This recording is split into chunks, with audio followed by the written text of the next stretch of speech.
In April of 1861, when Abraham Lincoln issued the first call for volunteers for the Union Army, my great-great-grandfather, Samuel Fletcher Cheney, joined the 21st Ohio Volunteer Infantry.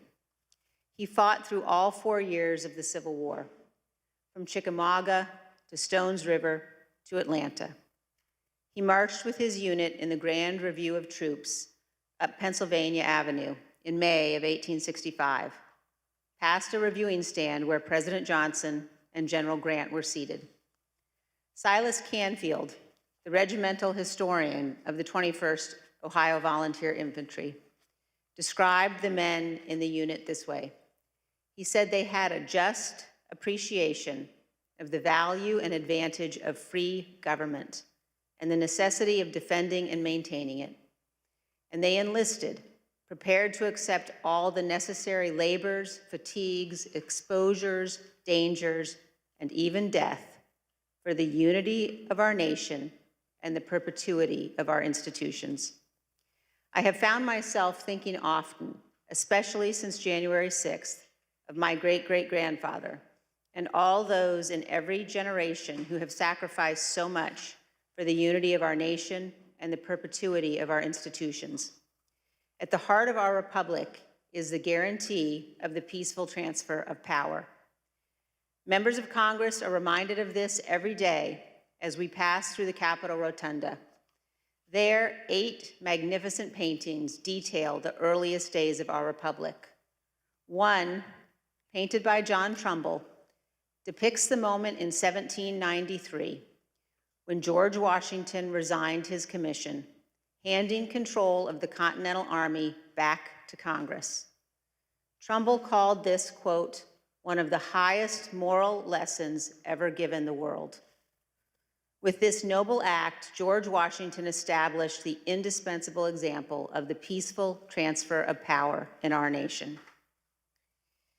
Standing on the west front of the Capitol in 1981, President Ronald Reagan described it this way: the orderly transfer of authority as called for in the Constitution routinely takes place, as it has for almost 2 centuries, and few of us stop to think how unique we really are. In the eyes of many in the world, this every 4-year ceremony that we accept as normal is nothing less than a miracle. Every president in our history has defended this orderly transfer of authority, except one. January 6, 2021 was the first time one American president refused his constitutional duty to transfer power peacefully to the next. In our work over the last 18 months, the Select Committee has recognized our obligation to do everything we can to ensure this never happens again. At the beginning of our investigation, we understood that tens of millions of Americans had been persuaded by President Trump that the 2020 election was stolen by overwhelming fraud. And we also knew this was flatly false. We knew that dozens of state and federal judges had addressed and resolved all manner of allegations about the election. Our legal system functioned as it should, but our president would not accept the outcome. Among the most shameful of this committee's findings was that President Trump sat in the dining room off the Oval Office watching the violent riot at the Capitol on television. For hours, he would not issue a public statement instructing his supporters to disperse and leave the Capitol, despite urgent pleas from his White House staff and dozens of others to do so. Members of his family, his White House lawyers, virtually all those around him knew that this simple act was critical. For hours, he would not do it. During this time, law enforcement agents were attacked and seriously injured. The Capitol was invaded, the electoral count was halted, and the lives of those in the Capitol were put at risk. In addition to being unlawful, as described in our report, this was an utter moral failure and a clear dereliction of duty. Evidence of this can be seen in the testimony of President Trump's own White House counsel and several other White House witnesses. No man who would behave that way at that moment in time can ever serve in any position of authority in our nation again. He is unfit for any office. The committee recognizes that our work has only begun. It's only the initial step in addressing President Trump's effort to remain in office illegally.